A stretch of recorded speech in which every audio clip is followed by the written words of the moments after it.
parle trop. Eh oui, beaucoup trop. Et il devrait même éviter de chanter. Bonjour, bienvenue pour ce de la série À chaud. Le film d'aujourd'hui s'appelle J'accuse. Eh oui, le film brûlant, le polémique, l'inacceptable ou le chef-d'œuvre selon les deux camps de Roman Polanski, réalisateur devenu sulfureux, non pour des choses malheureusement n'ayant rien à voir avec le cinéma, mais je vous rassure tout de suite, la question de la fameuse formule « il faut séparer l'homme de l'artiste », on va s'y attaquer et c'est plus compliqué que ça, je vous rassure tout de suite, on va éviter les jugements classiques que les deux camps ont tendance à se renvoyer, impossible de séparer, de toute façon si on ne sépare pas, l'art n'a aucune valeur, blablabla. Blablabla. On va s'attaquer à tout ça, hein. J'ai pas la réponse toute faite, évidemment, puisque c'est un sujet brûlant, complexe, qui dépasse mes compétences aussi bien cinématographiques, culturelles, que philosophiques, éthiques et judiciaires. Il y a vraiment beaucoup d'éléments, de pans par lesquels on pourrait aborder ce film. Mais je vais essayer de vous donner mon avis en partant du principe que...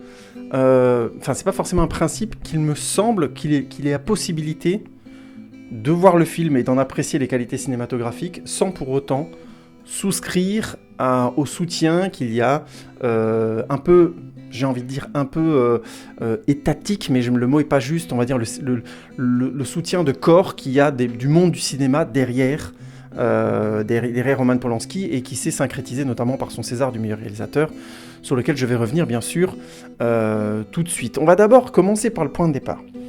On va partir d'abord de la filmographie. Qui est Roman Polanski ? Roman Polanski est un réalisateur absolument chevronné, dans le bon sens du terme, qui a fait, je peux le dire sans insulter personne, des petits chefs-d'œuvre. Le Bal des vampires est un film qui est très apprécié, moi j'aime pas spécialement, mais c'est considéré comme un grand film de comédie de vampires que je n'apprécie pas spécialement, mais je peux comprendre, et c'est un film qui a marqué l'histoire du cinéma. Rosemary's Baby est un film que je trouve toujours incroyable au jour d'aujourd'hui. Faudrait que je fasse un podcast dessus, hein, clairement. C'est un film qui parle très très bien d'un thème extrêmement intéressant qui est le thème de l'image. Est-ce qu'on a vu l'image ou est-ce qu'on se l'est imaginé ? Est-ce qu'un film peut faire plus que de montrer des images, mais de donner à voir des images mentales ? C'est un film passionnant sur le sujet. Je vous renvoie au fameux thème. Voit-on le fameux bébé finalement à l'image ou pas ? Question qui reste très complexe, même dans les écoles de cinéma, dans les écoles d'art plastique où je suis passé, la section de cinéma que j'ai faite, on se posait la question, et il y avait toujours des gens mordicus pour dire que oui, on voit le bébé, et d'autres qui le disent absolument pas. C'est un film assez incroyable sur ce qu'il a réussi à créer, à générer dans la perception d'une image. Donc voilà, Roman Polanski, rien que pour ce film-là, il a marqué l'histoire du cinéma. Il a fait Le Pianiste, qui est un film assez exceptionnel, que je vous conseille de voir avec Adrien Brody, sur le ghetto de Varsovie, qui est un film, entre autres, qui est un film assez incroyable. Voilà, donc il y a Chinatown, enfin voilà, très très très très très grosse filmographie. Vraiment, j'ai pas la prétention de connaître son cinéma dans les détails, vraiment loin de là. Il y a juste certains de ses films que j'ai beaucoup appréciés, et c'est un réalisateur dont chacun des films, depuis maintenant assez longtemps, forcément attire l'attention. Je ne parlerai pas de Tess, qui est un film hallucinant, qui a été un cauchemar de montage et de réalisation, qui est un film assez incroyable aussi, dont il faudrait parler pendant des heures. Bref, Frantic, Lune de Fiel, qui est un truc complètement dingue. Lune de Fiel, quand j'avais vu ça, j'avais 15 ans, ça m'avait mis sur le cul. Allez, petite parenthèse sur Lune de Fiel. Lune de Fiel est l'histoire d'un séducteur. Je ne sais plus qui c'est l'acteur, c'est pas Peter O'Toole. Je ne sais plus. Bref, un séducteur, quoi. Je ne sais plus si le mec est prof ou je ne sais plus exactement ce qu'il fait. En tout cas, c'est un séducteur. Et un jour, il tombe sur cette jeune femme avec qui il commence à vivre une passion absolument dévorante, tous les deux, jusqu'à ce que cette passion... En grosso modo, le film traite la question de l'usure de la passion physique, et ils en arrivent à transformer leur jeu sexuel en des choses de plus en plus déviantes parce qu'ils veulent constamment raviver leur flamme, jusqu'à ce que ça devienne un jeu purement et simplement masochiste, pervers, violent. Je vous conseille de découvrir Lune de Fiel, c'est un sacré film honnêtement. Bitter Moon, c'est un film assez incroyable. Bref, vraiment, vraiment pour le coup, une filmographie complètement dingue de Ghostwriter, qui était un des derniers films que j'avais plutôt bien apprécié. Je n'ai pas vu beaucoup de ces derniers films, j'accuse, je n'avais pas vu Carnage d'ailleurs, qui paraît-il est très bien. C'était l'adaptation de la pièce de Yasmina Reza, je crois, si je dis pas de bêtises, je ne l'ai pas vu. J'ai juste vu une vidéo qui en critiquait le doublage français qui était catastrophique, que je vous conseille de voir chez chez un youtubeur que j'apprécie énormément, qui s'appelle Hugo Amizé, Mr. Fox, et je vous conseille sa vidéo sur notamment le doublage de Carnage, qui montre bien l'exemple quand un doublage est mal fait, c'est assez incroyable comme le film perd en qualité. Bref, tout ça pour dire, filmographie autour de laquelle il est impossible de faire le tour, réalisateur multiprimé, tout simplement à juste titre, parce que voilà, c'est un réalisateur qui a fait des films incroyables, et je pense que je vous en ai déjà donné un panachage assez précis. Et donc, passons tout de suite à la partie, non pas polémique, mais carrément criminelle de l'histoire. Roman Polanski a très très tôt dans sa carrière, donc je crois fin au milieu des années 70, était embarqué à juste titre dans une histoire d'agression sexuelle sur mineurs, qu'il a plus ou moins assumé. Je mets de gros guillemets parce que je ne connais pas assez les détails de l'histoire. C'est juste pour vous donner la première histoire qui était sortie. C'était donc cette jeune femme chez qui il était supposé faire des photos, puisqu'il était aussi photographe. Et dans cette séance photo, il l'aurait grosso modo alcoolisée, puis abusé d'elle. Les parents, je crois que la jeune fille, je ne sais plus exactement comment ça s'est passé, mais en tout cas l'histoire est ressortie. Il a été accusé à juste titre d'acte pédophile. Ça s'est finalement résolu autour d'une sorte de truc à l'amiable un peu bizarbi, mais aux États-Unis, je crois que le procureur a tout à fait le droit de dire non, j'estime que ce cas ne peut pas en rester à un règlement à l'amiable, puisque les bonnes mœurs ont été bafouées.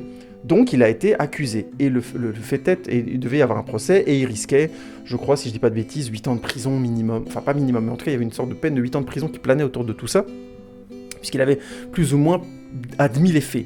Et en fait, Roman Polanski a fui les États-Unis, puisqu'il avait peur de faire une grosse peine de prison, et depuis, donc, il est techniquement recherché par le pays américain, puisqu'il a fui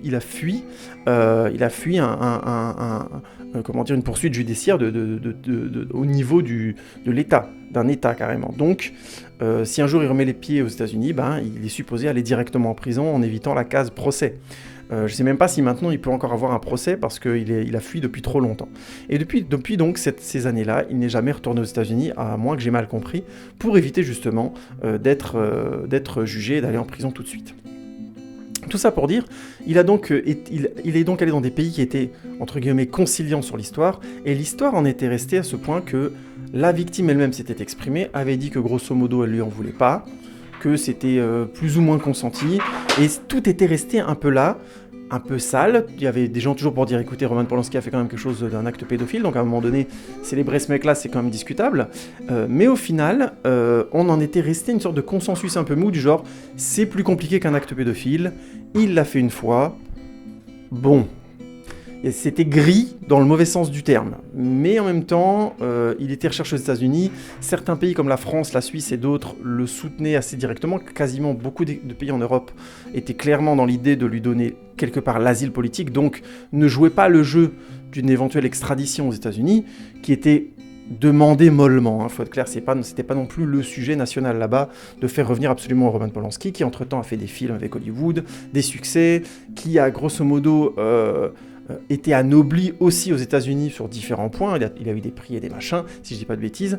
Donc, tout ça pour dire, c'était devenu un peu, quelque part, de l'histoire ancienne, cette histoire de pédophilie, et on était un peu passé en mode, la victime elle-même estime que ce n'est pas grave, donc on va passer au-dessus. Même si, quelque part, il y avait toujours des défenseurs de la morale, et je pense pas qu'ils aient tort, je juge pas, je dis juste qu'ils revenaient en disant, il a fait un acte pédophile et il a fui la loi, il devrait être condamné. Je ne dis pas que l'un ou l'autre a plus raison, j'explique juste pourquoi, un tant soit peu, le phénomène s'est arrêté là et on n'a pas eu d'autres histoires jusqu'à, je crois que je ne dis pas des bêtises, fin du mouvement MeToo, aux alentours de 2016. Des histoires sont remontées très très fortes d'agressions sexuelles du même type que celles qui s'étaient produites dans les années 70, sur le même modus operandi. On va chez lui pour des photos ou pour un rendez-vous autour d'un film, si je dis pas de bêtises, puisqu'elles sont 4 ou 5. Franchement, je me souviens plus exactement des détails. Je crois pas qu'elles soient très nombreuses.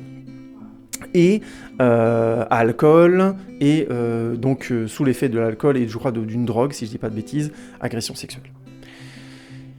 Et ce qui est terrible, c'est que certaines actrices qui ont donc plus ou moins porté plainte contre lui ont donc vu leur carrière sérieusement mise à mal. Et c'est comme ça que petit à petit, toutes les histoires, puisqu'entre-temps on a appris aussi, je crois qu'en 90, il avait fait un accord à l'amiable avec une autre actrice, si je dis pas de bêtises, qui l'accusait aussi d'agression sexuelle. Bref, tout a commencé à remonter, et depuis 2013 à peu près, je crois 2014-2013, ces différentes histoires d'agression sexuelle ont commencé à s'accumuler.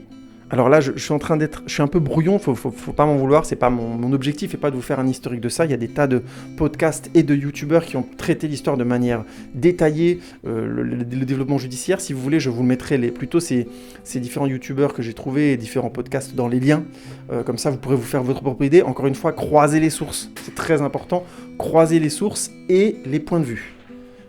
Pas parce que j'ai envie de défendre Roman Polanski, ça, à la limite, vous faites ce que vous voulez, je m'en fous. C'est plutôt essayez d'avoir des points de vue opposés aux vôtres pour vous faire une idée plus modérée de la question et qui soit juste, notamment sur les faits. C'est très important. On va en reparler de ça, sur J'accuse. J'ai pas envie de faire un podcast très long, paradoxalement, sur ce film, mais j'aime bien l'idée d'apporter ma toute petite minuscule pierrinette à ce débat qui me paraît complexe, mais qui en même temps a un peu dérivé de ce qu'il était, de ce qu'il devrait être. Selon moi, après, je vais être plus clair. Donc tout ça pour dire, les accusations donc d'agression sexuelle vont s'accumuler contre Roman Polanski, et très vite, il va commencer à se retrouver, acculé en quelque sorte à vivre en Suisse. Là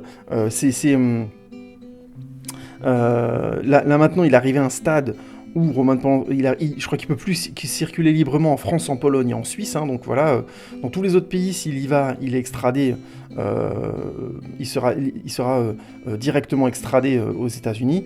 Et donc, il y a, à partir si je ne dis pas de bêtises, plusieurs actrices vont commencer, des accumulations d'accusations sans forcément preuve, parce que c'est souvent des actes prescrits qui ont lieu quand les actrices étaient plus jeunes, vont commencer à s'accumuler, et donc au final elles vont être 4 ou 5. Je crois qu'il y a notamment l'actrice britannique Charlotte Lewis. Il y avait aussi une actrice d'origine asiatique. C'était terrible parce que qui a vraiment eu du succès dans les années 90 et qui a vu sa carrière quasiment s'arrêter. Il y a aussi Valentine Monnier. Enfin, tout ça pour dire, c'est comment dire, toute cette accumulation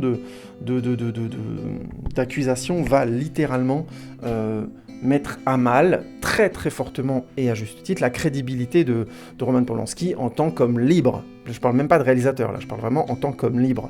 On va commencer tout doucement à dire comment ça se fait avec une accumulation d'accusations aussi précises, avec 2 fois, non pas une fois, mais 2 fois un recours plus ou moins à l'amiable. Alors j'ai pas trop compris, il y a une histoire avec une femme qui s'appelle Samantha Geimer, et j'ai pas trop compris comment ça s'était terminé, mais grosso modo c'est pas réglé non plus. Il a donné de l'argent à cette femme, mais au final ça a tourné à autre chose encore. Bref. La réalité actuelle, si j'ai bien compris, mais vous n'hésitez pas à me corriger si je me trompe, c'est que plusieurs femmes ont porté plainte contre lui, de bords différents, sans forcément se concerter, en dénonçant des actes et un processus d'agression sexuelle quasi identiques. Rendez-vous privés, alcool, drogue et viol. Et cette convergence des témoignages et en tout cas d'accusations envers lui, a créé par définition une réalité que serait que Roman Polanski est un agresseur sexuel. Dans les faits, tous ces cas n'ont pas réellement été... rares sont ceux qui ont été traités judiciairement, en totalité. Donc déjà, au niveau de la loi, il est présumé coupable aux États-Unis parce qu'il doit prouver qu'il est innocent, mais dans le reste du monde, on n'a pas pu fournir de preuves parce que souvent, c'est des agressions et des cas qu'on estime prescrits. Tout simplement parce que ces actrices, souvent, les cas datent de un peu plus 15 ou 20 ans en arrière. Donc tout ça pour dire, c'est prescrit et du coup le recours à la loi est quasi impossible. Donc il y a quelque chose d'horrible, c'est que ces différents cas ne peuvent que se rattacher à l'affaire de 70, des années 70, c'est pour ça que je voulais raconter un peu plus, où grosso modo a forcé dans l'opinion publique une extradition de Roman Polanski vers les États-Unis pour qu'il y soit condamné. Donc c'est quelque part très compliqué déjà en termes pragmatique. Encore une fois, je ne maîtrise pas tous les tenants et les aboutissants. Ce sont des affaires complexes, je juge pas. Je dis juste que au jour d'aujourd'hui, si Roman Polanski, il y a vraiment eu un désir d'un groupement de personnes qui accusent Roman Polanski de les avoir agressés sexuellement. Les convergences entre leurs différentes histoires sont troublantes, parce que ces différentes actrices ou ces différentes femmes ne se connaissent pas, sont de générations différentes, et on voit passer le même modus operandi, ce qui fait quelque part très mal à l'image du réalisateur, puisqu'il avait déjà avoué avoir procédé comme ça dans le premier cas, ou s'être entendu à l'amiable avec la première victime avec qui il avait eu une histoire, comme je vous en ai parlé avant, fin ou milieu des années 70. Donc tout ça pour dire, cette convergence de faits fait que maintenant, dans l'opinion publique, tout doucement, mais sûrement, Roman Polanski est devenu quelque sorte coupable. Au niveau judiciaire, c'est plus compliqué. Comme je vous l'ai dit, la plupart des cas sont prescrits, et l'objectif de ces différentes femmes qui portent plainte et qui dénoncent aujourd'hui, qui accusent clairement et qui estiment dénoncer, mais qui accusent Roman Polanski, c'est que un des différents pays, la France, la Pologne ou la Suisse, joue le jeu d'extrader Polanski aux États-Unis pour qu'il soit condamné. C'est tout ce qu'elles peuvent espérer. Sur leur propre cas, souvent, si je dis pas de bêtises, je crois qu'elles sont 4 ou 5, et je crois que dans 4 cas sur 5, c'est prescrit, et le 5e, c'est parce qu'il y a eu une sorte d'embroglio avec Samantha Gaiman au niveau du règlement. Franchement, je sais pas, j'ai pas assez suivi les détails. Tout ça pour dire, de mon point de vue, de ce que j'ai pu reglaner comme information, si j'ai bien compris, on en est là pragmatiquement. Ça, c'est la situation telle qu'elle est pragmatique. J'ai résumé, mais c'est juste pour que vous compreniez un peu le contexte. Une fois qu'on a compris ce contexte, il faut maintenant mettre les choses à leur place. C'est-à-dire que je vais parler d'aller voir J'accuse après, mais je vais d'abord parler du titre du prix de meilleur réalisateur que Roman Polanski a touché au César. De mon point de vue, ce qui a été problématique, c'était pas tant de dire Roman Polanski est un grand réalisateur, parce que je suis désolé pour les gens qui estiment que ce mec devrait être en prison et qui ont peut-être raison, je n'en sais rien. Ma sensation à moi, c'est qu'a priori, il n'y a pas de fumée sans feu, mais je n'en sais rien du tout, j'ai aucune preuve, donc je ferme ma bouche. Je ne dis rien, je n'en sais rien. Par contre, c'est que c'est un grand réalisateur. Il a fait 4 ou 5 films qui sont littéralement des chefs-d'œuvre et qui ont marqué l'histoire du cinéma. Donc c'est un grand réalisateur, qu'on le veuille ou pas. Ça, c'est un fait. Et je pense que, même si, imaginons que son cinéma soit nul, et que tous les gens qui aient jugé son cinéma soient des idiots, ça pourrait arriver, hein. Il y a des tas de milieux où des imbéciles sont montés au pilori comme des grands génies, hein. Je voudrais pas dénoncer la politique française, mais imaginons, il y a des milieux en tout cas où ça se passe. Tout ça pour dire, ça c'est un fait, c'est un grand réalisateur, il a marqué l'histoire du cinéma. Donc lui décerner un prix en tant que réalisateur n'est pas absurde pragmatiquement. Le problème, c'est le moment et le contexte.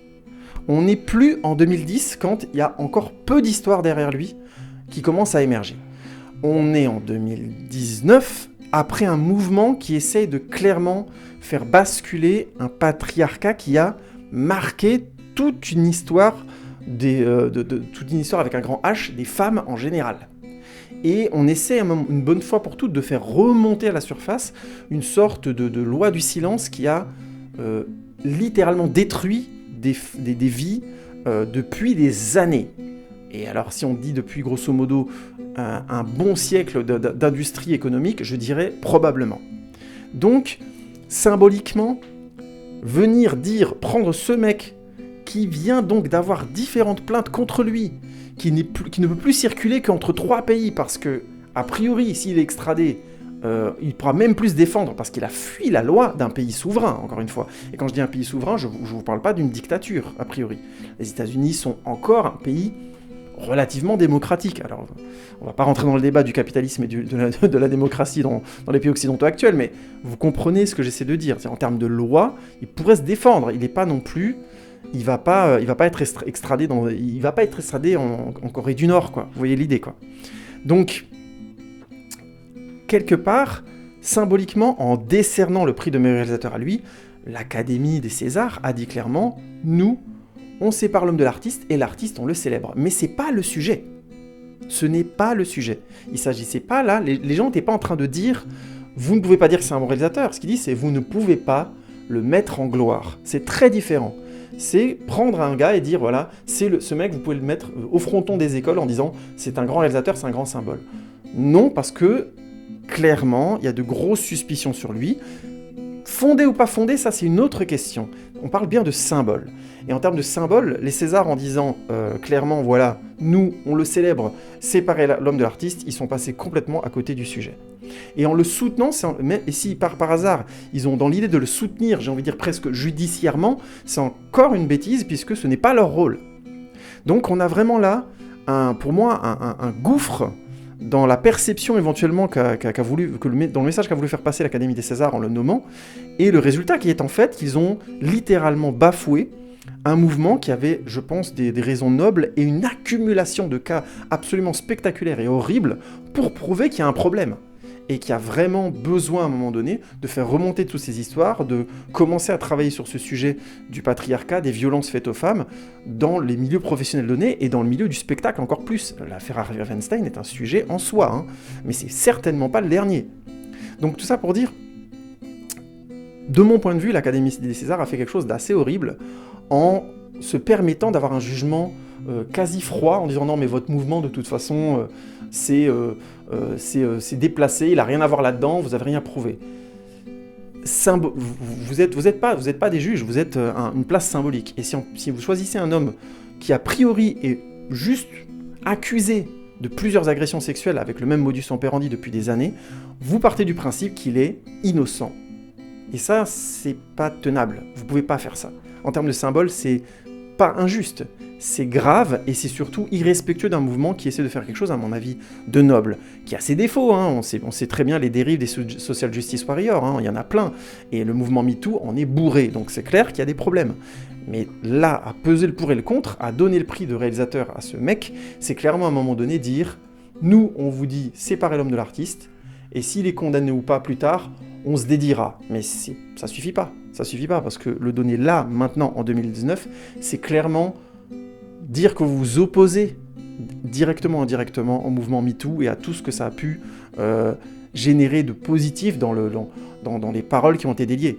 Et Dieu sait que, encore aujourd'hui, il faudrait vraiment que je retrouve le nom de cette actrice, ça m'ennuie. Je vais la retrouver. Une actrice qui a bossé avec Roman Polanski, qui est d'origine asiatique, et qui a dénoncé une agression, je crois, de Polanski, et qui a littéralement vu sa carrière s'arrêter. Et elle a fait une interview terrible à Combini, où elle dit clairement « Je regrette de l'avoir dit parce que j'ai plus de travail, je fais plus rien, plus personne veut me parler, je suis tout seul. » Et c'est, je pense, exactement ce que le mouvement MeToo doit dénoncer, mais là, ça prend des proportions pour certaines personnes horribles. Donc tout ça pour dire, je ne sais pas si j'étais très clair, alors je vais résumer. Donner un César du meilleur réalisateur à Roman Polanski, même si en termes d'histoire, même si en termes de réalisation ça pouvait se défendre, les prix c'est des symboles. Qu'on le veuille ou qu'on le veuille pas, c'est des symboles.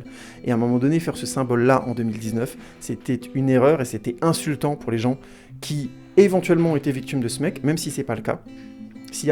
Rien que parce qu'il est soupçonné, on ne devrait pas lui donner.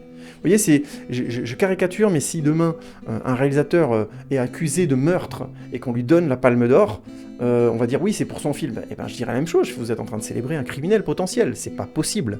On ne peut pas célébrer des criminels potentiels. Il n'y a rien qui justifie ça.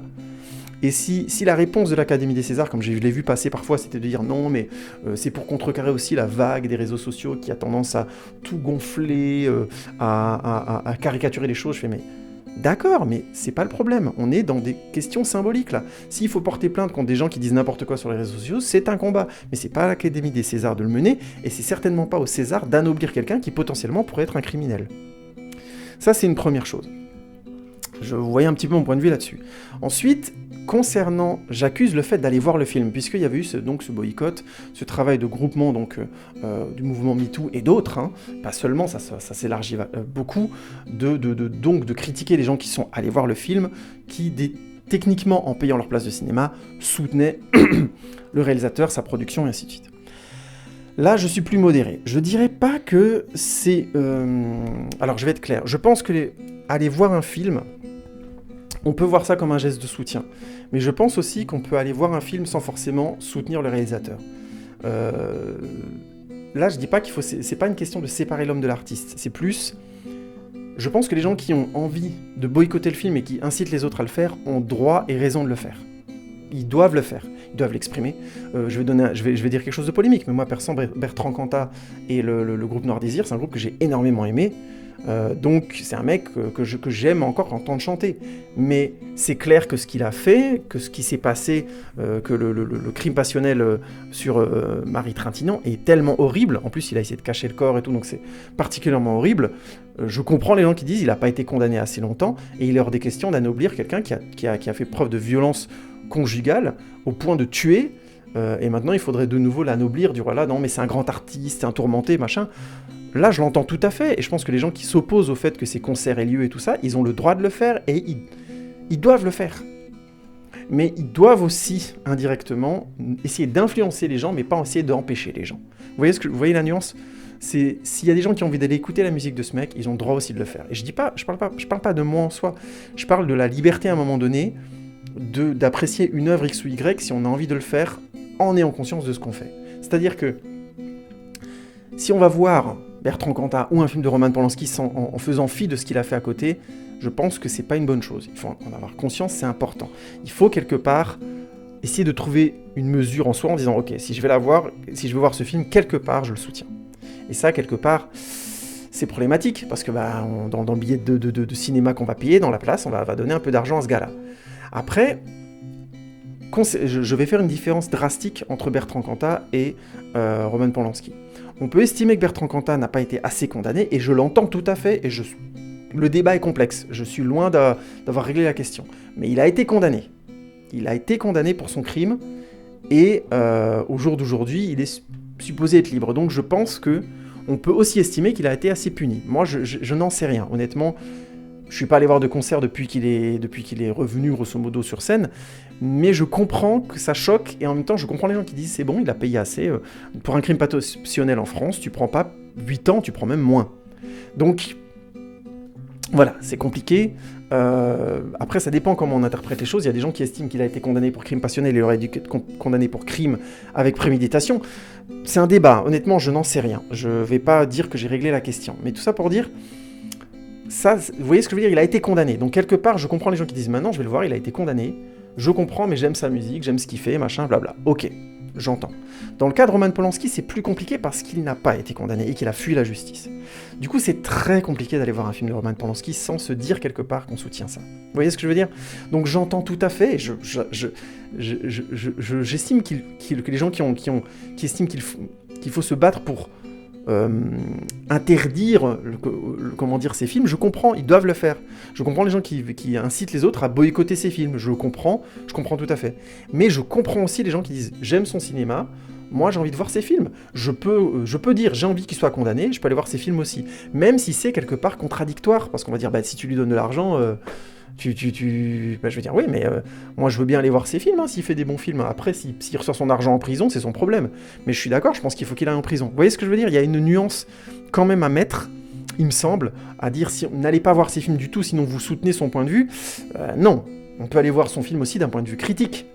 On peut aussi aller voir son film et dire j'estime qu'il devrait aller en prison, même si je trouve que c'est un bon cinéaste. Il a fui la justice, c'est un criminel, il faudrait qu'au moins il soit jugé pour les différentes affaires et que ça aille vraiment au bout, et qu'on ne soit pas dans une sorte d'accumulation d'accusations prescrites dont personne... qui sont au regard de la loi, des choses qui sont plus à aborder, même quand tu as 5 accusations, ce qui commence à faire beaucoup, pour les mêmes faits, les mêmes types d'actes. Donc, vous voyez ce que je veux dire ? J'estime qu'il y a de la nuance à mettre dedans. Il ne s'agit pas d'être en mode... Il ne s'agit pas de dire aux gens qui veulent se battre pour le boycott de films de ne pas le faire. Je pense qu'ils ont raison de le faire, il faut le faire s'ils estiment que c'est à faire. Mais j'entends aussi les gens qui disent « Moi, je peux aller voir ces films sans avoir envie de soutenir le gars. Je trouve son travail intéressant et j'espère malgré tout qu'il soit condamné un jour, ou tout du moins qu'il soit jugé. » Donc je pense qu'il y a ce poids de mesure-là, j'avais besoin de le dire parce que j'ai pas vu J'accuse au cinéma, mais si j'avais pu, je l'aurais vu au cinéma. Tout simplement parce que j'aurais envie de me faire ma propre idée.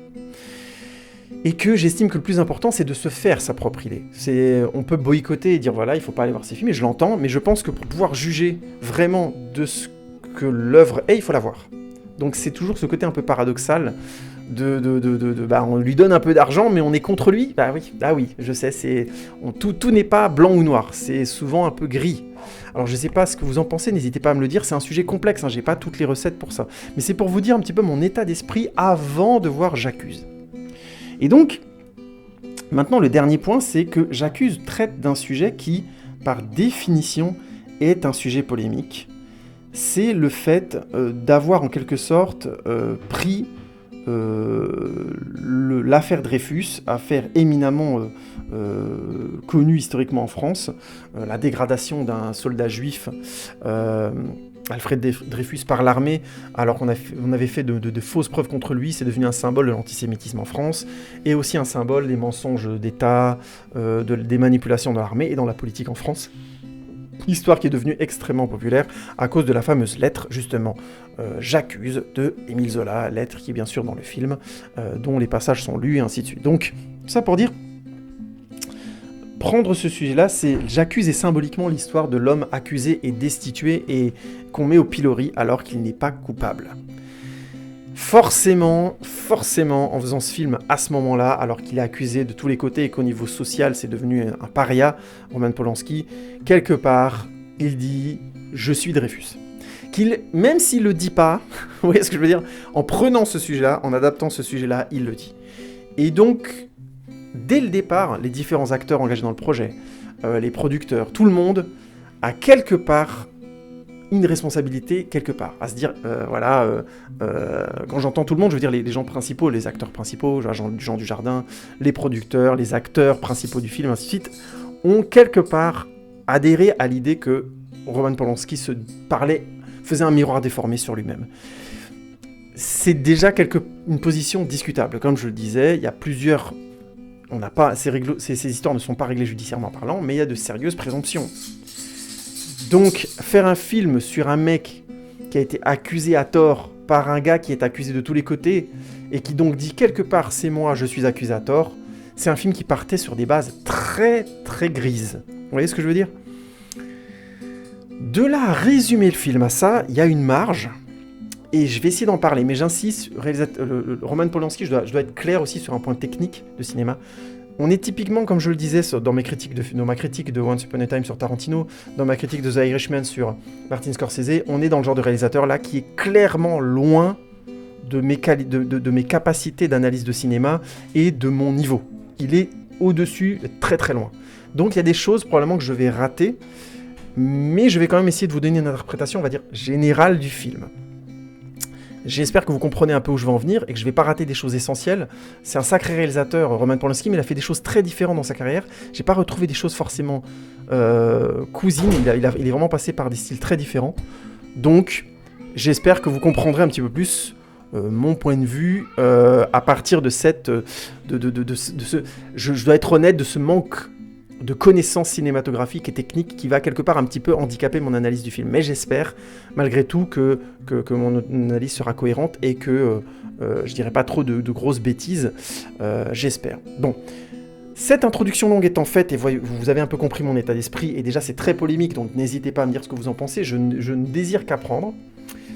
On va pitcher J'accuse, et on va attaquer le gros, on va dire, artistique de toute cette histoire. Ooh, that's a bingo! 1894, le capitaine Alfred Dreyfus est démis de ses fonctions et envoyé au bagne de Cayenne, si je ne dis pas de bêtises, pour avoir trahi l'État français et fourni des renseignements à l'armée allemande. Le général Picard, en parallèle, le commandant Picard, en parallèle, est lui affecté peu de temps après cette histoire dans les renseignements, grosso modo, de l'armée française et commence à filer un certain Esterhazy qui serait lui aussi un traître à la nation. Après avoir commencé son enquête, il découvre un document qu'il a l'impression d'avoir déjà vu, le même document qui aurait été présenté pendant l'affaire Dreyfus. En fait, il ne s'agit pas vraiment du même document, mais de la même écriture. Après passage devant un graphologue, le commandant Picard commence à se demander si les documents qui ont fait incriminer Alfred Dreyfus ne seraient pas tout à fait légitimes et ne seraient pas tout à fait les vrais. Enfin, vous connaissez l'histoire, ensuite Émile Zola, tout le tatouin, la lettre J'accuse, blablabla. Et c'est sur cette base très procédurière, j'ai envie de dire, que commence donc ce film, cette adaptation de Roman Polanski, et on va en parler tout de suite. Ah la vache, je comprends pas un mot de ce que vous racontez. Allez-y, excusez-moi, reprenez depuis le début, je vous écoute. Évidemment, le premier point pour ne pas changer les mauvaises habitudes, c'est les décors. Et le film a eu un budget de 24 millions d'euros, ça se voit, et c'est très bien géré. Dès le début du film, on est vraiment dans la France de cette fin du 19e siècle. J'ai cru tout de suite au contexte, c'est assez incroyable on sent quand le travail est fait avec soin, sur les costumes, sur les rues, sur les passants. Il y a plusieurs scènes où on voit des gens défiler, entre guillemets, derrière les personnages qui parlent, et c'est impressionnant. Et on a vraiment eu un travail sur les décors, sur les lieux où le film a été tourné, qui a été pointu. Alors, si j'ai bien compris, ils ont essentiellement tourné autour de Paris, ce que je peux concevoir, mais honnêtement, je sais pas comment ils ont fait. Il faudrait que je fasse des recherches techniques, parce que je suis impressionné de à quel point il y a des perspectives, par exemple, où les immeubles continuent. Alors, je sais pas si c'est des rues de Paris, mais moi j'ai déjà été à Paris plusieurs fois, alors ça fait un moment que j'y suis pas allé, mais quand même, j'ai pas vu ce genre de rue, quoi. Donc, encore une fois, vous allez me dire, Paris c'est immense et t'y connais que dalle, peut-être, mais en attendant, j'ai été impressionné par le niveau de la production, et ça aide énormément le film. Notamment parce que ça permet de pointer un des premiers effets que j'ai beaucoup aimé dans le film, c'est le côté... C'est presque un film de couloir, j'accuse. On est essentiellement dans des ruelles, des couloirs, des escaliers, des appartements, mais tout a l'air toujours petit, un peu enjoncé. C'est assez étrange, on est rarement dans des grandes pièces, et souvent quand on est dans des grandes pièces, c'est pour des rassemblements, il y a plusieurs personnes. Du coup, on a rarement un effet d'appel d'air. Il y a une séquence qui est vraiment élargie d'un seul coup, le cadre, l'espace et le nombre de personnes à l'intérieur est limité, et j'en parlerai après, je ne veux pas la spoiler tout de suite, mais c'est clairement un contraste par rapport au reste du film, et c'est voulu évidemment, c'est la scène d'action du film, j'en parlerai parce que je trouve qu'elle est particulièrement brillante. Et donc déjà, il y a un niveau évidemment dans les détails, dans la vraisemblance qui est impressionnant. Moi je m'y connais pas très bien sur cette période-là, il se trouve que j'ai eu la chance de travailler dans un musée historique, donc j'ai vu des vêtements de cette époque, ça me paraît cohérent, et en tout cas l'image mentale que je me fais de cette époque, le film semble bien y coller. Et toute l'attitude, l'écriture des personnages et la manière dont ils ont de s'adresser les uns aux autres fait époque. C'est vraiment impressionnant à quel point il y a vraiment eu un soin à nous transporter à cette époque-là, et notamment dans les enjeux moraux de cette époque-là, tout en ayant choisi très fortement d'enlever presque toute respiration à l'image. Je caricature à peine, il y a vraiment très très peu de scènes où on dépasse le cadre d'un couloir, d'une ruelle, d'endroits en fait finalement très exigus. Et ce choix esthétique et artistique est très fort, puisqu'il renvoie le film constamment à quelque part une société malade qui est en train de voir apparaître, je caricature, au niveau public pour la première fois, de manière avec la force de la presse, effectivement, qui commençait vraiment à être très propagée depuis un peu plus de 50 ans en France, à cette époque-là, l'impact de l'image sociale, entre guillemets. Donc, c'est-à-dire, par exemple, le fait que y avait de l'antisémitisme à tous les coins de rue en France à ce moment-là, entre autres. Évidemment, c'était pas le seul cas de racisme exacerbé en France, mais le film est très frontal là-dedans, et j'ai fait un pitch, comme d'habitude, très ramassé. L'enjeu, c'est pas de vous noyer sous des infos, et je vous conseille plutôt de voir le film si vous voulez suivre un petit peu la procédure judiciaire, c'est très intéressant. Mais en l'occurrence, le commandant Picard est déjà présent au moment, je crois, de la destitution, et une partie du procès, il fait partie du jury, si je dis pas de bêtises, ou je sais plus exactement quel rôle il a, du procès de Dreyfus, et on voit clairement qu'au début du film, c'est un antisémite, quoi, voilà, point barre. Alors, il est un peu moins barré sur la question que d'autres, et le film nuance très très vite sa position par rapport à d'autres, notamment par rapport au capitaine qu'il remplace à la tête du renseignement, et je reviendrai là-dessus après, parce que c'est un élément très important, mais grosso modo, on comprend très vite qu'un des sujets du film, c'est une société qui va commencer à faire face à ses démons, notamment ceux de l'antisémitisme, du racisme, de l'exclusion sociale, une certaine forme aussi d'extrémisme politique, qui fait que l'armée est vue comme quelque chose d'absolument parfait, immaculé presque, et donc on voit notamment dans le film ce fameux événement historique, la lettre, souvent les gens l'oublient, mais la lettre «J'accuse» de Émile Zola est étudiée à l'école, donc forcément on en a entendu parler, mais on oublie souvent que pour cette lettre, Émile Zola a été ensuite condamné. Je sais plus s'il a fait de la prison, mais je crois que oui. Donc voilà, c'est juste pour dire, il y a cette idée de garder constamment la mise en scène dans des endroits exigus fonctionne très très bien et renvoie naturellement, nous implique naturellement dans cette sensation que la société est malade et que le commandant Picard, qui est donc le personnage principal, sur lequel je reviendrai après parce que j'ai aussi trouvé des textes historiques qui discutent beaucoup la version du film, mais va se débattre un peu dans une société qui a perdu une forme de morale ou tout simplement qui est en train de la retrouver. Mais c'est un peu compliqué, j'aurais du mal à m'exprimer là-dessus plus clairement parce que je connais pas assez cette phase historique-là. En tout cas, j'ai l'impression que le film avait ce point de vue-là. Et le fait de choisir de faire un film sur une période où la société est malade, fait de fausses accusations et est en train de vivre un tournant moral, vis-à-vis de tout ce que je vous ai raconté avant sur Roman Polanski, forcément, ça prête à discussion, mais je reviendrai là-dessus après. C'est juste pour dire qu'au niveau des décors, déjà dans la mise en scène, c'est déjà affirmé, et c'est très bien fait, et on sent déjà le vrai talent et la maîtrise de Roman Polanski et de ses équipes. Donc ce que vous proposez, comme d'habitude, c'est de la poudre de perlimpinpin. Je pense que le point que je peux aborder tout de suite, c'est la fameuse scène d'action. Il n'y en a qu'une dans le film, faut être clair, non, je caricature, il y en a deux en fait. Il y a une poursuite et un duel à l'épée. Une des choses que j'ai beaucoup aimé dans la poursuite, c'est sa simplicité. Encore une fois, on est de nouveau... C'est assez étrange, il y a souvent peu de monde, et les deux personnages se courent l'un après l'autre à travers des rues, puis ensuite sur un pont, on est dans une zone un peu campagnarde, et il le perd, grosso modo, le personnage poursuivant perd la personne qu'il poursuivait dans une forêt, un peu comme ça, voilà, un peu légère. C'est très simple en termes de mise en scène, mais il y a toujours cette sensation que le commandant Picard est seul, grosso modo contre tous, et du coup, il y a toujours ce truc du... il est seul dans le cadre, il est seul à poursuivre ce mec-là, il le rattrape pas, et voilà. Et le gars a disparu dans une forêt qui, quelque part, on peut pas en empêcher de voir comme une sorte de symbole du fait qu'il va jamais réellement attraper les coupables, je caricature, de ce qu'il aura subi et de ce que, Dreyfus aura subi. Bref, j'extrémise un peu les symboles, mais vous comprenez l'idée. C'est très simple, très sobre et très efficace dans ce que ça donne à ressentir de ce que vit le commandant Picard depuis le début du film. Et comme on est très proche de lui pendant le film, et que on a vraiment, je pense, une forme d'empathie pour son combat, en tout cas le film arrive à nous le faire partager ça, je pense, eh bien on a au final une belle manière simple et modeste de le symboliser. Et ça s'ajoute ensuite à ce fameux duel à l'épée. Le duel à l'épée a lieu donc entre les deux, je veux vraiment pas spoiler avec qui le commandant Picard a un duel à l'épée, mais ça fonctionne très très bien. La relation entre les deux personnages est particulièrement sèche et ténébreuse, tout en montrant finalement peu de choses, mais quand le duel à l'épée arrive, il est juste cohérent et logique. Et ce qui est très beau, c'est que le premier plan, qui est en fait quasiment un plan séquence, c'est on a nos deux adversaires l'un en face de l'autre, chacun à un bord de l'écran, on est en plan moyen, c'est-à-dire qu'on voit les personnages de la tête aux pieds, on est dans une sorte de grande...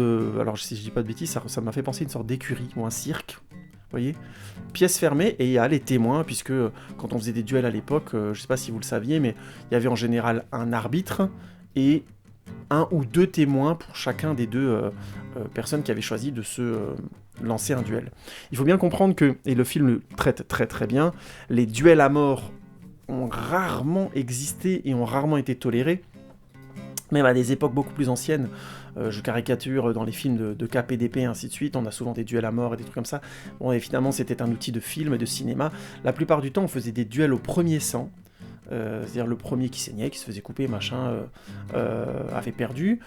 C'était même encore plus raide que ça, dans certaines périodes, je crois sous Louis XIV carrément, c'était vous faites un duel et c'est à la passe, c'est-à-dire grosso modo c'est le juge qui dit c'est un tel qui a gagné ou l'autre, donc c'était encore plus modéré. Vous voyez le fameux mythe du duel à la Cyrano de Bergerac, moyen. Enfin, je veux dire, quand tu butais quelqu'un, t'étais quand même sérieusement t'avais de sérieux problèmes. Donc le duel dans le film est évidemment vu d'un point de vue vraisemblable, donc on a les juges avec eux, et clairement il est dit dès le départ du duel, on donne les règles que le duel sera arrêté au premier sang, à moins que les deux veuillent continuer le duel. Et la mise en scène à partir de là choisit de faire juste des travelling avant-arrière, suivant la passe d'armes, grosso modo, entre les deux personnages. Je crois qu'il y a, de mémoire, il y a finalement peu de changements de plan. On est essentiellement sur ce plan moyen qui les met tous les deux à égalité. Ils commencent à combattre. Ça va de droite vers la gauche ou de gauche vers la droite, et évidemment, ça a du sens par rapport à ce qui se produit. Il y a clairement une métaphore du film, c'est-à-dire qu'on a d'abord un personnage qui est acculé par l'autre, puis le personnage qui prend la place de l'autre dans l'image, ce qui est aussi le cas dans le film. Le personnage prend la place de l'autre morale et sociale, donc ça marche très très bien. Et on va dans l'autre sens, et ça finit par finir grosso modo dans la deuxième passe. Donc on va de droite à gauche, puis de gauche à droite, et ça se finit comme ça. Et il y a essentiellement, je crois, des plans pour dynamiser la vitesse de l'action, puisque on passe légèrement de derrière en trois quarts en plan torse ou en plan américain, je sais plus exactement, je crois que c'est en plan torse de celui qui est attaqué. On est derrière l'assaillant, grosso modo en trois quarts, et il avance, et du coup cet effet de perspective augmente la vitesse, l'impression de vitesse des coups, la nervosité de ce qui se produit, et rend vraiment le duel, je trouve pour le coup, spectaculaire. Alors, il faut m'entendre sur spectaculaire. Hein. Est-ce qu'on est au niveau d'une passe d'armes, d'un film de Jason Statham, ou de ce qu'on a pu voir dans les Captain America ou autres, dont j'ai pu parler assez longuement de la qualité des chorégraphies? Non, faut se calmer. Mais je trouve que c'est hyper efficace, que c'est une scène qui est malgré tout spectaculaire. J'aime beaucoup, c'est un très bon duel à l'épée. Ça faisait longtemps que j'avais pas vu un duel à l'épée au cinéma que je trouvais bien fait, bien modéré, auquel je pouvais croire avec une certaine forme de vraisemblance. Et la fin du duel est évidemment symboliquement hyper intéressante. Elle est très réussie parce que les deux personnages vont vraiment au bout de leur démarche. C'est brillant.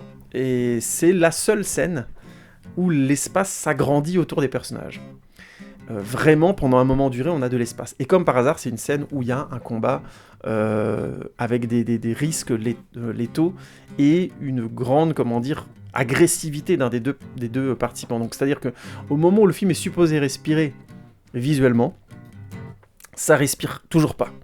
Et c'est un des trucs que je trouve très intéressant chez Polanski, c'est qu'il a choisi à un moment donné de ne jamais réellement laisser le commandant Picard trouver un appel d'air, même dans la conclusion au final, si je peux me permettre de mini-spoiler, parce que la plupart du temps on connaît l'histoire du jugement de Dreyfus, mais aussi le film ne laisse pas trop de doute dans son rythme, et je vais vous parler du montage, parce que avant même de vous parler du scénar, parce que je trouve que c'est un des points que je trouve absolument vraiment très très très réussi de ce film-là. Moi j'ai qu'un mot à dire, ça claque, ça claque, ça claque.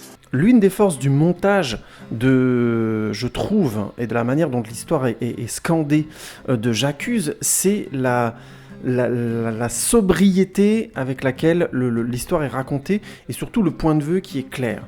Il s'agit constamment de confronter le personnage principal, le commandant Picard, aux ambiguïtés, à la noirceur, à la chute morale de son époque. Donc on n'aura pas...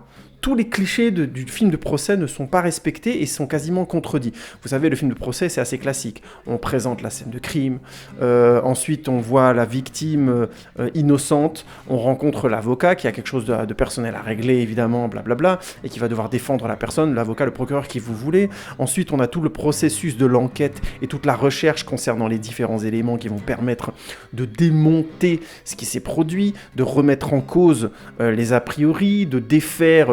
le jury, les témoignages, les faux témoignages éventuellement, les faux, documents présentés, les fausses preuves et ainsi de suite, et blablabla. Et on arrive finalement à la délivrance, le personnage qui est déclaré non coupable et qui s'en sort, et blablabla, et blablabla. On est vraiment... Le film de procès, en général, c'est ça. Et je trouve que J'accuse ne fait pas du tout ça. Il est constamment en train de pointer l'enquête du commandant Picard dans ce qu'elle a de dangereuse pour son époque et dans tout ce qu'elle remet en cause. Le film va donc éviter tous les clichés du film de procès. On n'aura pas la présentation du crime, à proprement parler. On en aura une dépiction procédurière particulièrement biaisée. On n'aura pas la présentation de Dreyfus. Dreyfus, finalement, on le rencontrera très peu et on verra essentiellement son rapport avec Picard. On n'aura pas non plus, dans l'enquête de Picard, un positionnement moral très fort. Il s'agit pour lui essentiellement de défendre l'honneur de l'armée. Et au final, comme c'est un antisémite aussi, Dreyfus aura finalement peu d'importance pour lui, jusqu'à la fin de l'histoire, qui plus est, hein, ce qui est quand même assez impressionnant. Oui, je spoil un peu, mais je trouve que le film est assez honnête dès le départ sur ce qu'il va faire.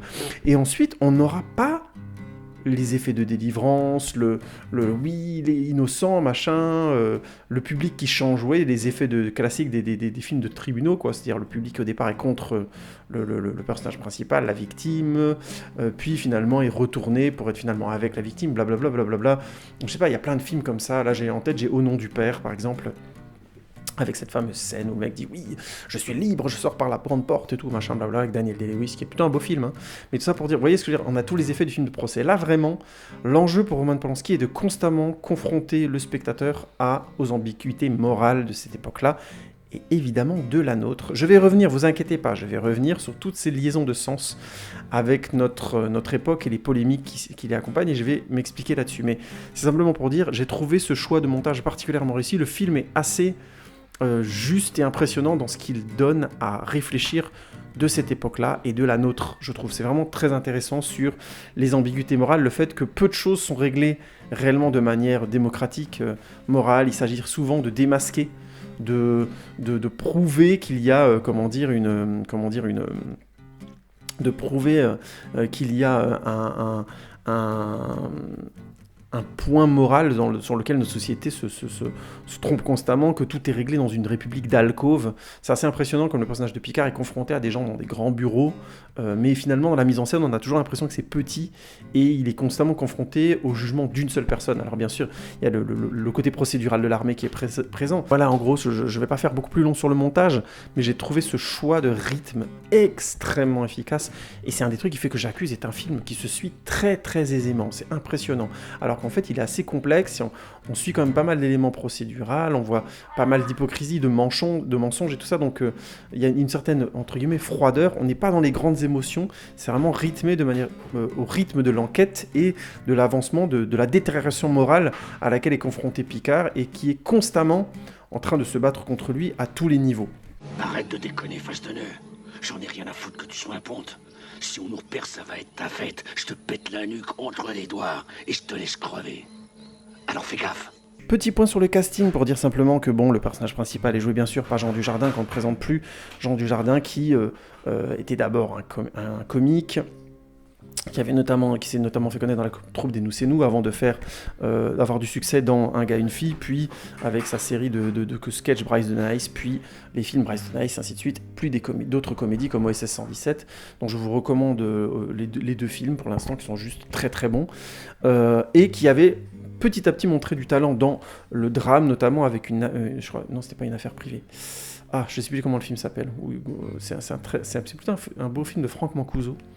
Mais ça ne me revient pas. Plutôt un beau film noir où sa fille se fait tuer par un gars, et il y a une ambiguïté autour de la culpabilité du gars. Enfin, ça me revient pas, le titre me revient pas. Mais c'est plutôt un bon film noir, et je trouve que pour la première fois, on avait vu Jean Dujardin dans un rôle dramatique bon, et depuis il a fait du chemin, il a fait Hollywood, The Artist, enfin plein de choses, et je trouve que là dans le film il est vraiment très bon, il est très juste dans ce rôle de ce mec qui est en même temps un antisémite, et en même temps un mec avec un code moral très fort, très simple, mais qui s'y tient, et qui se confronte donc à une certaine violence. Il y a vraiment, je trouve, une grande beauté dans la manière dont il joue, très réussi. En face de lui, on a Mathilde Seigner qui joue grosso modo sa compagne, qui je trouve pour le coup est pas forcément un personnage très intéressant, mais je comprends son intérêt. C'est simplement pour pour montrer de manière très informative que le personnage de Picard avait des éléments pour être grosso modo corrompu, et qu'il finalement il le fera pas, mais que ça fera aussi du mal donc à la femme qu'il aime, femme avec qui il a une relation assez particulière, dont la conclusion n'est pas originale mais pour le coup intéressante, et que je spoilerai pas ici, mais qui vaut le coup d'être présent juste pour cette conclusion que je trouve pour le coup intéressante. Le reste, jusque-là, m'ayant paru dans le film un peu bon, un peu cliché. Et tout le reste du casting, je vais pas vous parler de tous, mais c'est un paquet d'acteurs français. Bon, il y a Louis Garrel qui joue Alfred Dreyfus, Louis Garrel qui est très apprécié aux États-Unis, blablabla, mais qui a joué notamment dans Little Woman dernièrement. Mais tout ça pour dire, dont je ferai une critique prochainement, de Greta Gerwig, Les 4 filles du Dr March, bref. Mais mis à part ça, tout le reste du casting, ce sont des acteurs français qui sont souvent des comédiens de doublage de voix américaines. Il y a l'acteur qui double notamment Morgan Freeman, si je dis pas la voix de Morgan Freeman, si je dis pas de bêtises, bref. Tout ça pour dire, gros casting français de qualité, avec plein d'acteurs vraiment pour le coup que vous avez vus dans des téléfilms essentiellement, mais qui ont vraiment de la stature de cinéma, et ça marche très bien dans le film, que ce soit Grégory Gadebois, que ce soit Hervé Pierre, Vladimir Yordanov, bref, je trouve vraiment pour le coup des noms qui vous disent probablement pas grand-chose, mais qui sont d'excellents acteurs, et je trouve que ça fonctionne très très bien. Tout l'état-major notamment auquel est confronté Picard est juste impeccable dans son interprétation, c'est vraiment de très très bons acteurs. Je fais juste une petite parenthèse dans la parenthèse sur le casting. Au départ, c'est un film qui va avoir du mal à remonter son budget, tout simplement parce qu'au départ, le film devait être monté aux États-Unis avec un budget américain, mais c'était très compliqué de monter un film sur J'accuse en langue américaine. Vu les polémiques, évidemment, n'ont pas aidé, je mets de gros guillemets, s'il est coupable, on sait jamais, mais Roman Polanski a monté le projet. Du coup, il a dû le monter en France, qui est un des rares pays qui l'accepte encore et qui ne l'extrade pas, comme je vous l'expliquais au début, et donc il a monté un budget avec ce qu'on peut faire en France. 24 millions d'euros pour un budget de film historique, c'est un très beau budget, c'est vraiment sympa, hein. C'est pas un immense budget, mais c'est un beau budget. Le truc, c'est que ce film-là devra probablement, comme il est en langue française, avec essentiellement des stars françaises, il va devoir se, rentabiliser en France, et je vous spoil tout de suite, ce sera pas le cas. La campagne de résistance au film, en incitant les gens à ne pas aller le voir, a fonctionné, je pense, et le film a fait 18 millions d'euros d'entrée, ce qui est beaucoup, mais comme il a coûté 24 millions, ce n'est pas suffisant, il n'est pas rentré dans ses frais. Donc, tant mieux, pour les gens qui voulaient que le film ne marche pas, ça a marché. Mais tout ça pour dire, comme le film n'a pas été monté sur un gros budget de film avec des acteurs américains, blablabla, il est parti déjà avec une difficulté financière. Mais, j'insiste, le casting est très bon, ce n'est pas une question artistique, c'est simplement une question financière, et malheureusement, sur ce sujet-là, le film est une production franco-française qui aura du mal à s'exporter sur un sujet fréquentiel qui aura du mal à s'exporter et qui devra s'exporter essentiellement sur le nom d'un réalisateur qui est polémique, très polémique actuellement. Donc, peu probable qu'il revoie son argent. Il n'y a qu'une seule solution, cette vallée-là qui s'en va vers l'est. Mais c'est coton, j'y enverrai pas un chien vérolé. Le scénario donc de J'accuse. Alors, le film a eu le César de la meilleure adaptation. Il est tiré d'un livre notamment, d'un livre anglais, et je ne sais pas, j'ai pas lu le livre, hein, c'est juste pour vous donner un petit peu comment le scénario a été construit, et je ne sais pas jusqu'à quel niveau de détail va le film, mais j'ai trouvé que l'histoire était particulièrement réussie en termes d'enquête, d'intrigue, de complexité des éléments à réunir pour le commandant Picard, pour pointer notamment tout le manquement autour de cette histoire, tout le côté grossier de la manipulation, et je trouve le film à cet endroit-là particulièrement réussi. Je trouve le scénario en termes de film d'enquête original et très intéressant, notamment grâce au point de vue affirmé par Roman Polanski, c'est-à-dire de dire que nous allons d'abord traverser cette affaire du point de vue de tout ce qui moralement ne va pas du tout. Et ça, je trouve que ça fonctionne très très bien. Donc au niveau de l'enquête, je trouve que ça fonctionne globalement vraiment bien, on suit le film très facilement, et les premières preuves, notamment toute l'analyse graphologique qui est complètement frauduleuse. Oui, j'avais oublié de le dire dans le casting, mais on a Mathieu Alméric qui a un petit rôle dedans, mais vu que c'est un petit rôle, il est très bien, hein, je pensais pas trop insister là-dessus, je pense pas que ça vaille la peine. En l'occurrence, on a vraiment, je trouve, autour de cette preuve-là, un travail qui est très efficace, très visuel, qui fait vraiment film d'enquête de qualité. Et en termes de relation entre les personnages, je trouve que la relation la plus intéressante et la plus mise en valeur, et qui va jusqu'au bout en termes d'intrigue, est bien celle entre Picard et son bras droit. Je vous laisse découvrir comment, et je trouve que les deux acteurs sont excellents, que ce soit Dujardin ou son adjoint, ils sont brillants. La relation est vraiment complexe, vraiment moralement ambiguë, et elle est là dès le début, puisque les deux personnages sont confrontés l'un à l'autre dès le procès de Dreyfus. On voit leur position morale clairement dès le départ. Et ça mène à à cette fameuse scène de duel qui est excellente. Bref, je vous ai spoilé un peu, mais le film est vraiment, je trouve, très efficace. Et comme leur relation est une relation militaire, avec des questions de code et de coutumes, que les réelles explosions morales du film ont lieu finalement entre ces deux personnages essentiellement, un peu entre Picard et tous les généraux, mais surtout entre cet adjoint et Picard. je trouve que c'est la relation qui fait que le film est vraiment très intéressant, très complexe.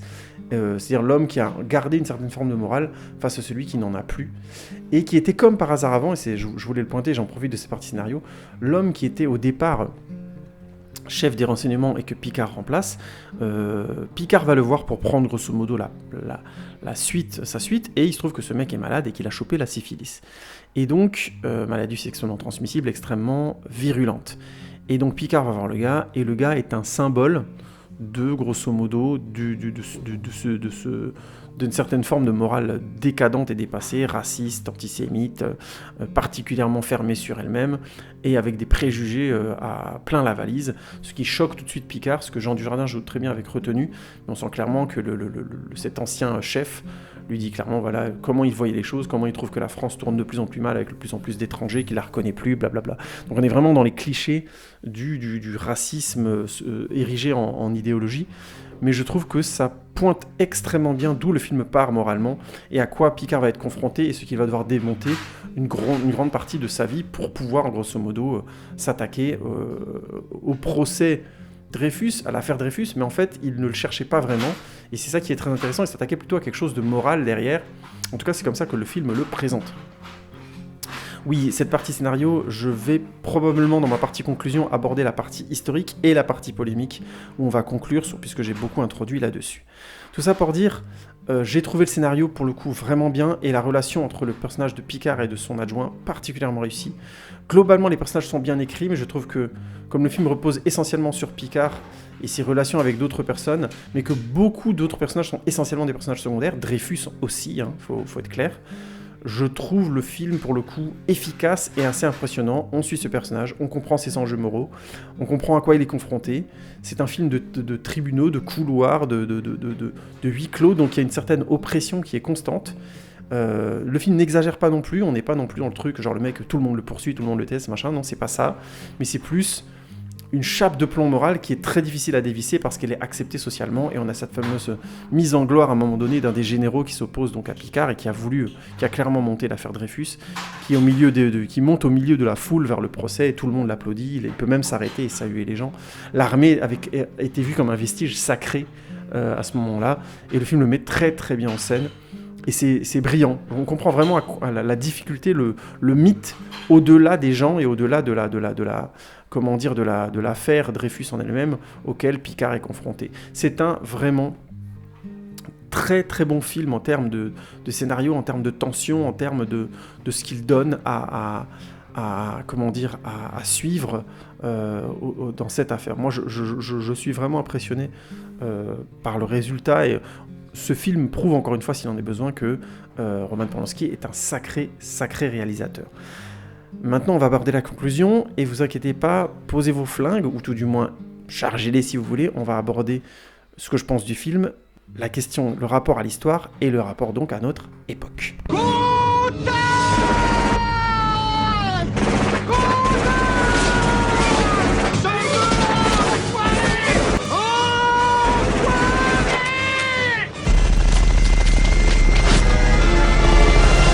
Je vais faire court et clair et concis. J'accuse est un excellent film de procès, un excellent film sur un homme confronté aux ambiguïtés morales de son époque, dont il fait partie. Il est loin d'être parfait, mais qui s'attaque à des choses qui sont des choses qui gangrènent la société, ne se rendant pas compte que lui-même a des choses qui vont gangréner la société aussi, et il ne s'en rendra finalement jamais compte.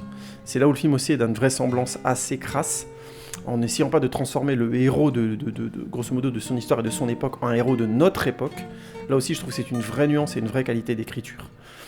Je reviendrai sur la question historique après, du personnage de Picard, mais tout ça pour dire, en termes de film, c'est un film brillant. La scène du duel est absolument excellente, j'ai vraiment beaucoup aimé. La scène de poursuite est d'une grande efficacité aussi dans ce qu'elle donne à voir. Les scènes de procès et le déroulement de l'enquête est d'une précision, on sent vraiment que Roman Polanski sait raconter avec une image, c'est un truc de dingue. Donc bref, J'accuse en termes de film intrinsèque est un très bon film, voire un excellent film. Ça, c'est le film. Ensuite, d'un point de vue historique, il se trouve que globalement, le point de vue était que effectivement Georges Picard a été le héros, le lanceur d'alerte, celui qui a à un moment donné pointé les soucis dans l'affaire Dreyfus. Il est probable qu'il avait envie de laver la morale de l'armée et garder une armée qu'il estimait être immanente. Mais il faut bien comprendre qu'il y a plusieurs historiens qui contredisent le point de vue qui font de Picard souvent un héros moral. En fait, Picard voulait probablement, essentiellement, sauver l'armée d'un éventuel scandale Dreyfus qu'il sentait venir, parce qu'il trouvait que ça avait été... lui-même étant antisémite, il ne s'opposait pas forcément au fait de s'attaquer à un juif, mais plutôt de la mise en danger de l'immanence, de la force de l'armée, et le film le renvoie très bien en termes de morale sociale. On sent vraiment que les gens étaient accordés énormément d'importance à l'armée, et en l'occurrence, cette affaire aurait pu vraiment faire chuter, et ça a été le cas au final, la confiance du peuple envers l'armée. Vous voyez ce que je veux dire ? Donc Picard voulait sauver l'armée de ce scandale, il n'y est pas parvenu, mais c'était son objectif premier. Ensuite, c'est d'abord et avant tout, et il y a pas mal de preuves pour ça, il était beaucoup plus antisémite que dans le film, qualifiant notamment, si je dis pas de bêtises, Dreyfus de sale juif, plusieurs fois d'horrible juif, enfin voilà, il l'aimait pas du tout, c'était pas du tout envers Dreyfus qu'il avait le moindre respect, c'était vraiment, il voulait éviter un scandale à l'armée, il voulait que l'armée reste un symbole immanent. Donc, tout ça pour dire, le film, à cet endroit-là, a un vrai souci, puisque même si l'antisémitisme de Picard est présent, son côté moral très fort, son côté moral social est malheureusement encore trop fort par rapport à la réalité des événements. Picard était loin d'être un héros, c'est un mec qui avait beaucoup d'enjeux, et le film, quelque part, abstrait beaucoup ça. Alors, est-ce que ça vient du bouquin ? Est-ce que ça vient du bouquin qui a été adapté ? Est-ce que ça vient du bouquin qui a été adapté ? Très probablement. Je me souviens plus exactement des détails historiques, mais tout ça... pour vous dire que c'est plus ambigu, plus complexe que ça. Ne prenez pas trop le film pour parole d'évangile, même s'il a réussi à être d'une vraisemblance historique impressionnante. Le personnage de Picard est a priori plus ambivalent que ça, plus compliqué que ça, et il est même possible que ce n'était pas réellement un héros concernant Dreyfus, c'était simplement un mec qui voulait éviter un scandale à l'armée parce qu'il y tenait pour différentes raisons. Et il n'était pas moins antisémite, il n'avait pas moins d'agenda, et la vie politique qu'il a eu ensuite renvoie aussi au fait qu'il a fait beaucoup de compromis, qu'il y avait encore un grand antisémitisme en France qui était présent, et il n'aurait probablement pas eu la carrière politique qu'il avait s'il ne l'avait pas été lui-même. Donc tout ça pour dire, s'il n'avait pas été convaincu de ça. Bref, tout ça pour dire, le film historiquement parlant, ouais. Je dis pas non, mais ouais. Avec la petite nuance que j'ai vu le film sous-titré en italien, et il se trouve que j'ai pas compris la dernière phrase. Je sais pas si Dreyfus et Picard ne s'étaient jamais rencontrés ou s'ils ne sont plus jamais rencontrés après la rencontre qu'on les voit avoir ensemble à la fin du film, et je ne spoilerai pas ce qui se produit entre eux. J'ai dit grosso modo en termes stylistiques, mais je ne veux pas vous dire ce qui se passe. C'est un film à voir malgré tout, c'est un film très intéressant. Ça, on a fait le tour du film, de son rapport à l'histoire qui est discutable. Donc maintenant, revenons-en à notre polémique et essayons de faire court. Je n'ai pas, et je le répète, pour vocation de venir donner une réponse toute faite à une polémique qui me dépasse et qui est très complexe. Je vous ai donné un petit peu l'enjeu. Il y a donc 10 femmes qui ont prétendu que Roman Polanski les avait agressées sexuellement. Quelques-unes ont essayé de porter plainte ou de provoquer grosso modo son retour aux États-Unis pour qu'il soit jugé pour une affaire dans l'idée de le punir pour toutes les autres. Il se trouve que c'est une histoire très complexe et que je n'ai pas toutes les réponses. Je vais être clair en quoi J'accuse est un film problématique concernant cette polémique.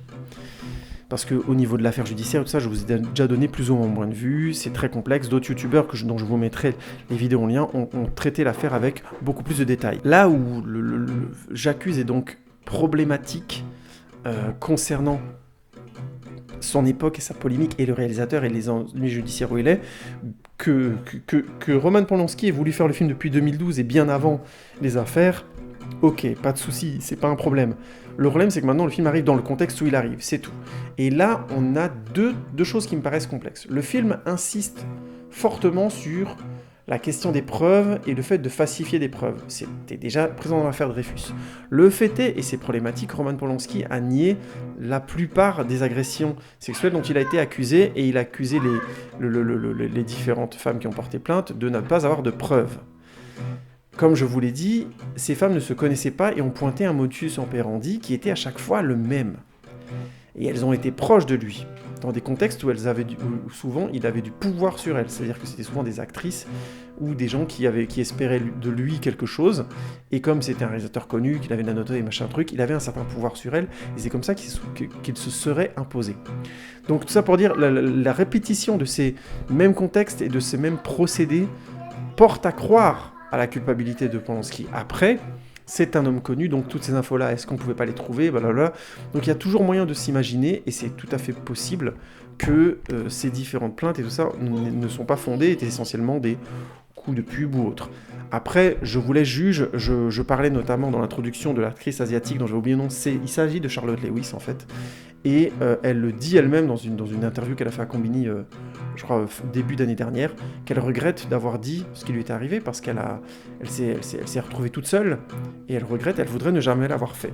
Donc le témoignage est très très fort. Après, c'est compliqué. Il y a des gens qui sont des spécialistes du mensonge. Je vous renvoie à Robin Givens dans l'affaire avec Mike Tyson, qui était hallucinant. Mike Tyson qui avait été donc condamné pour viol sur Desiree Washington peu avant, pour ceux qui ne connaissent pas l'histoire. Et donc Robin Givens a accusé Mike Tyson de violence conjugale, de viol et ainsi de suite, d'autres joyeusetés. Et c'est impressionnant de voir à quel point l'histoire a tourné au final dans le fait que Robin Givens était une menteuse, mais hallucinante. Donc, on peut voir de tout, vous voyez ce que je veux dire, c'est pas... encore une fois, je ne défends personne, mais je dis juste que c'est très complexe comme histoire, et que, pour l'instant, comme la justice fait bloc et n'est pas vraiment en capacité de chercher, on est dans un truc un peu zarbi, où on peut croire qu'il est coupable, et on peut croire qu'il n'est pas. C'est très très compliqué. Pourquoi je dis ça ? Parce que pointe ça.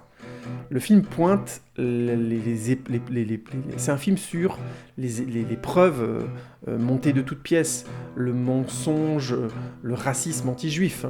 Évidemment, Roman Polanski étant d'origine juive, polonaise. Le bouc émissaire, hein, qui sert grosso modo à cacher tout un problème et tout plein de mensonges, notamment dans le cadre du film, les services secrets, et le fait qu'ils ont besoin d'avoir des relations avec d'autres pays, qu'il y a des voleurs dans l'armée qui ont réussi à utiliser les faiblesses racistes de son époque pour pouvoir prospérer. Bref, tout ça pour dire,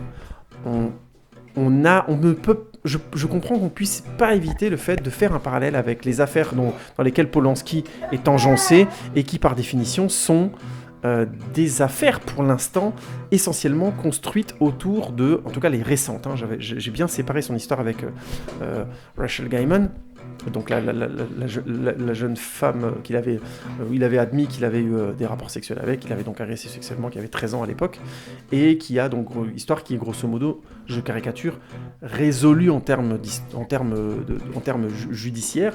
C'est juste qu'il a fui, et que donc, comme je vous l'ai dit, il devrait être allé en prison parce qu'il a fui un éventuel rejugement. Mais mis à part ces histoires-là, toutes les autres ont été considérées comme prescrites ou n'ont pas été enquêtées. Donc c'est très complexe de se faire une idée précise. On manque d'éléments, et même la justice manque d'éléments et ne peut pas faire son travail tout à fait. C'est quand même complexe ça. Donc tout ça pour dire, quand Polanski sort un film comme J'accuse, avec une histoire qui est un archétype mondial, et en France aussi surtout, mais en mondial au final, d'histoires montées de toutes pièces, de mensonges, d'antisémitisme et de déviance morale sociale, on ne peut pas ne pas faire le parallèle avec lui et ne pas se dire il se met dans la peau de Dreyfus. Et pourtant le film est du point de vue de Picard. Vous voyez ce que je veux dire ? Si on prend le film en tant que tel et qu'on dit non, c'est tout à fait défendable que le film est du point de vue de Picard, et que donc on fait pas du tout de Dreyfus un héros, qui lui-même a aussi des défauts dans le film. Je veux pas spoiler lesquels. Tout ça pour dire... enfin, des défauts. Je caricature. Qui a plutôt, on va dire, qui a du caractère, en fait. Mais je dirais pas, c'est pas un défaut. Ou des défauts. Tout ça pour dire... Je trouve, j'aurais pas grand chose à dire, parce que je pense que c'est vrai quelque part. Le film peut être reçu en faisant fi de la polémique, en disant non, mais peu importe qu'il se croive innocent ou pas, il est coupable, mais le film est très intéressant. Vous voyez ce que je veux dire ? Et il y en a d'autres qui vont dire ce film c'est clairement une manière de vouloir se défendre, il est coupable, et en plus il fait un film pour essayer de nous faire penser qu'il l'est. Vous voyez ? Les deux discours sont complètement recevables avec ce film. Et là, je suis obligé de rajouter un truc en plus, c'est que quand on est un aussi bon réalisateur que Roman Polanski, et qu'on a un niveau qui va largement au-dessus du mien, je parle de moi, Un mec qui parle trop, en termes de perception du cinéma, d'intrigue, de mise en scène de cinéma et autres, on est capable de laisser les gens dans l'ambiguïté sur le sens d'un film ou sur ce que le film veut dire. Et c'est forcément... Quelque part, tu tends le bâton pour battre et tu tends le bâton aussi pour qu'on te défende. C'est très fort. Et je dis pas qu'il a fait exprès de faire ça, mais avec l'expérience que le mec a, avec l'intelligence artistique qu'il a... Vous voyez ce que je veux dire ? Complexe, hein. Je suis pas en train de dire il est innocent, il est coupable. Encore une fois, je parle pas de ça. Moi, là-dessus, je n'ai aucune maîtrise. J'ai mon intuition. Je pense, j'ai l'impression qu'il est coupable. Mais honnêtement, j'en sais rien du tout. Je trouve les histoires trop compliquées. J'ai pas suivi assez les éléments. Et je trouve que souvent, quand j'ai commencé à chercher des éléments, j'avais à chaque fois des pour et des contre qui étaient très très forts. Donc c'était complexe. Hein. Vous voyez, c'est le coup du... les fameuses 10 femmes, par exemple, qui ont porté plainte contre lui, ont été reprises par un journal tabloïd qui est connu pour faire des histoires assez sulfureuses. Et il proposait, je sais plus, entre 2000 et 20 000 $ pour des témoignages. Donc, de là, ce qui est quelqu'un qui s'est dit, écoute, je vais témoigner contre lui, j'étais avec Roman, ça lui fera rien de toute façon, et je vais toucher 20 000 balles. Ça peut arriver. Je dis pas que c'est arrivé, mais ça peut arriver. Vous voyez ce que je veux dire ? Tout est très complexe. Et en parallèle de ça, tu as la vidéo de l'interview de Combini de Charlotte Lewis qui est juste impressionnante. Où tu te dis, si, elle a été agressée sexuellement, c'est pas possible. Elle serait pas traumatisée comme ça à ce point-là, si c'était pas le cas. Vous voyez ce que je veux dire ? Donc il y a vraiment des arguments forts des deux côtés. Donc moi, j'ai pas de réponse toute faite. Par contre, l'idée qu'un réalisateur de cette trempe ait pu insinuer dans le film les armes des pour et des contre pour, quelque part, être défendu si éventuellement il est coupable, ou pour se faire passer pour innocent, parce qu'il aurait cette mesure-là, cette intelligence-là, entre autres, et ben c'est un sacré réalisateur, donc oui, je sais, c'est possible. Je dis pas qu'il l'a fait, mais c'est possible. Donc voilà, je vais m'arrêter là, mais vous comprenez, je trouve que j'accuse c'est un sujet passionnant parce que je pense vraiment que c'est un excellent film. Ça, si vous voulez voir le film en faisant fi de la polémique, vous passerez un bon moment. C'est un film de procès très intéressant, un film historique discutable. Encore une fois, intéressez-vous à d'autres points de vue historiques aussi, parce que le film est plutôt plein sud sur le personnage de Picard.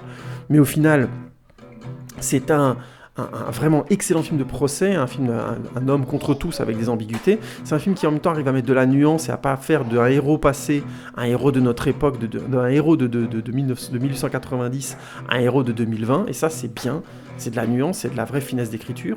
Le film a ses grands moments, le duel est excellent, la mise en scène globale est impressionnante de maîtrise, les costumes, les décors sont impressionnants, le point de vue est très très intéressant sur une société malade, et elle est clairement incarnée par le commandant que Picard va remplacer et par les généraux qu'il rencontre. Enfin, c'est brillant, c'est vraiment brillant.